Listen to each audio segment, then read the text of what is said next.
Sak tu jam nan plis, mwen di kouzine sa mwen fè a 150 gout. La yon kouzine mwen lave. Ah, shit. Tijon, la ge caméra. Mwen jen la fòm jen, ni fò kouzine mwen kòp mwen. Boy. Oh. Yo mwen ba sou kampe la nan. Comment pas comme ça? Non, on va sauter les miens, on va filer aller comme ça. Pourquoi pas le comme ça? Yo koze sa resi pou men. Bien payé. Matin la me leve ak seulement ça. Allez boy, allez tout. Mais on va pas problème net.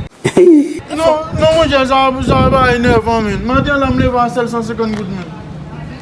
Mwen men an ti kouzine papa mwen ka vivan nan kay la. E pou de ta mwen ba reme viv. Ah boy, soit parler, ou toujours faire ou découper à moun. Sel 150 gout la mwen men. Pedam de gen vie tenis la men ki sou tol la. Pedam sorti mal pren. Sak tu jam nan plis, mwen di kouzine sa mwen fè a 150 gout. La yon kouzine mwen lave. Non, boy. Comment traîne dans là, je suis tennis à moi, traîne dans le 150 gouttes là, tout à l'heure. Quand on va aller comme ça. Non, mon d'accord, je ne vais aller là. Pas comme moi. Et quand on va aller comme quoi? C'est 150 gouttes qui n'ont pas de là pour manger. Eh, malo. Père Maïchen, on va le crier.